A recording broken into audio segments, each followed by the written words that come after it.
વડોદરામાં પરશુરામ જયંતિ નિમિત્તે ભગવાન પરશુરામજીની ભવ્ય શોભાયાત્રા નીકળી હતી। આ શોભાયાત્રામાં મોટી સંખ્યામાં લોકો જોડાયા હતા। વડોદરામાં પરશુરામ જયંતિ નિમિત્તે ભવ્ય શોભાયાત્રા નીકળી હતી। દર્ભાવતીના ધારાસભ્ય શૈલેષ મહેતા દ્વારા છેલ્લા 31 વર્ષથી સતત પરશુરામ જયંતિ યાત્રાનું આયોજન કરવામાં આવે છે, ત્યારે વડોદરામાં પરશુરામ જયંતિ નિમિત્તે ભગવાન પરશુરામજીની ભવ્ય શોભાયાત્રા યોજાઈ હતી। આ શોભાયાત્રા સૂર્યનગરથી અમદાવાદી પોળ સુધી વિશાળ શોભાયાત્રાનું આયોજન કરવામાં આવ્યું હતું। ધારાસભ્ય શૈલેષ મહેતા દ્વારા પરંપરાગત શોભાયાત્રાનું આયોજન કરવામાં આવ્યું હતું। આ વર્ષોથી ચાલતી પરંપરાને આગળ વધારવાનો પ્રયાસ કરાયો છે। 32 વર્ષ જૂની પરંપરા આજે પણ યથાવત છે। 50 બ્રાહ્મણો દ્વારા શરૂ થયેલી પરંપરા આજે પણ ભવ્ય સ્વરૂપે યોજાઈ છે। ગંગા આરતી મુજબ ભગવાન પરશુરામની વિશેષ આરતી કરવામાં આવી હતી। ધાર્મિક વિધિ સાથે ભક્તિમય માહોલ સર્જાયો હતો। સાંસ્કૃતિક કાર્યક્રમો અને ઢોલ તાશાનો રંગ જામ્યો હતો। ભગવાન શ્રી રામના વિવિધ વેશભૂષાના ઝાંકી આકર્ષણનું કેન્દ્ર બન્યું હતું। આ શોભાયાત્રામાં હજારોની સંખ્યામાં ભક્તો અને હિન્દુ સંગઠનો જોડાયા હતા। શહેરભરમાં ભક્તિ અને ઉત્સાહનો માહોલ છવાયો હતો। આ સાથે જ મુસ્લિમ સમુદાય દ્વારા પણ અનેક જગ્યાએ પરશુરામજીની શોભાયાત્રાનું સ્વાગત કરવામાં આવ્યું હતું। ભગવાન વિષ્ણુનો છઠ્ઠો અવતાર એવા ભગવાન પરશુરામનો આજે જન્મોત્સવ છે।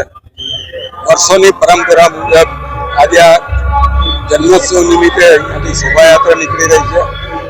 આમાં સંતો મહંતો અને ખાસ કરીને પરમ પૂજ્ય ગોસ્વામી કુમાર મહોદય આ યાત્રાનું પ્રસ્થાન કરાવવા આવી રહ્યા છે। સાથે રાજકીય આગેવાનો, સામાજિક આગેવાનો અને સનાતન ધર્મમાં માનનારા તમામ હિન્દુઓ આ યાત્રામાં જોડાય છે।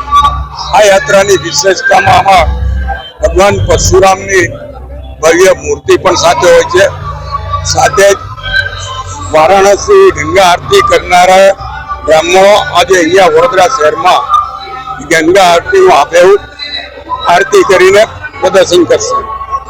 સાથે જ ડમરૂ ઢોલ વગાડનારા રુદ્રનાદ એટલે વાલા, સાથે ટીમલી આદિવાસીઓને એવા અનેક વોટ પણ અહીંયા આગળ રાખવામાં આવ્યા છે અને મોટી સંખ્યામાં બ્રાહ્મણો સાથે સનાતન હિન્દુઓ થાય છે।